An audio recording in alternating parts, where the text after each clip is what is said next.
जिसके घर में कमाने वाले दो चार हैं, पैसा तो आ रहा है पर घर में टिक नहीं रहा, डॉक्टर में, पुलिस में, एक्सीडेंट आदि में, कहीं गलत जगह पर, व्यसन में अगर पैसा जा रहा है, जुए में, मांसाहार, मदिरा पान, या कहीं आया पैसा आने में कमी नहीं, आ रहा है पर टिक नहीं रहा, रुक नहीं रहा, कोई मांगने आ गया, दे दिया, फिर वहां से अपने पास नहीं आ रहा, अपन कह रहे हैं भैया हमारा पैसा लौटा दो, नहीं आ रहा। तो महाराज शिव महापुराण की कथा कहती है, एकादशी के दिन पहला उपाय, गंगा के जल में एकादशी के दिन 7 बेलपत्री डालकर जो नंदीश्वर भगवान अर्थात जो शंकर जी के शिवलिंग के सामने नंदी होता है, उस नंदी के चरण पर गंगा का जल चढ़ाकर बेलपत्री शिव पर समर्पित कर देता है, उसके घर में रुपया रुकना चालू हो जाता है, फिर वो गलत जगह पर नहीं जाता, गलत स्थान पर वो धन जाएगा ही नहीं। में पड़ा हुआ है, मदिरा पान में पड़ा हुआ है, मांसाहार में, जुए आदि में जा रहा है,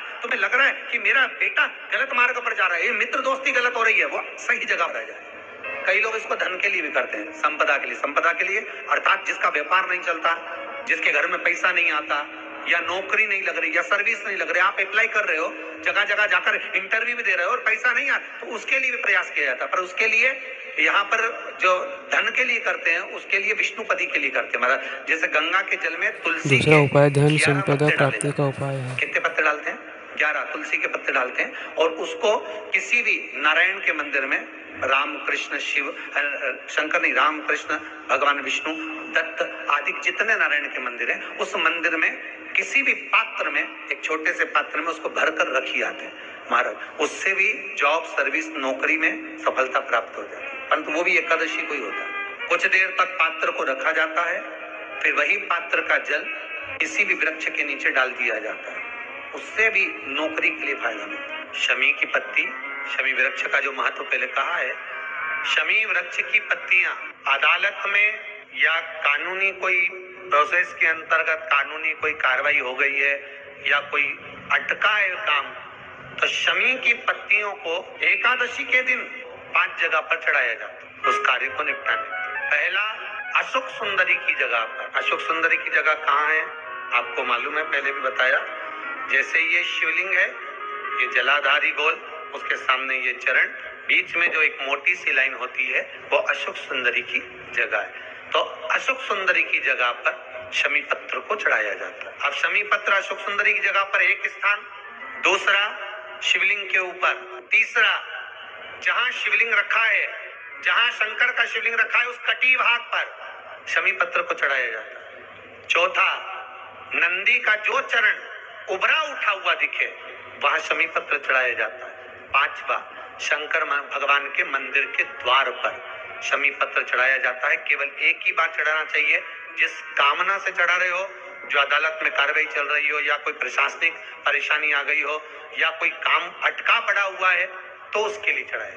5 स्थान है, 5 स्थान दिए। शमी पत्र को आप 5 चढ़ाएंगे, आपकी प्रशासनिक जो व्यवस्थाएं वो सुचारू हो जाएगी, वापिस कोई तकलीफ नहीं आएगी। शमी पत्र की बात। तीसरा उपाय, माता पार्वती जी ने भगवान शंकर का कैलाश पर करा, और वो जल का, और शिव जी के साथ में जब शिव जी का अभिषेक कर रही थी, जो ये ब्राह्मण देवता अभिषेक कराते हैं, जल के अंदर थोड़ा सा दूध डालकर, इसका प्रमाण क्या है? जल के अंदर दूध डालकर अभिषेक करने का प्रमाण क्या? सबसे पहला अभिषेक कैलाश धाम पर जब माता पार्वती जी ने शंकर का करा था, भगवान शिव का करा था, तब औघड़दानी का अभिषेक करते समय जल में सुंदर गौ माता के दूध का भाग धारण करा कर फिर करा था। क्यों?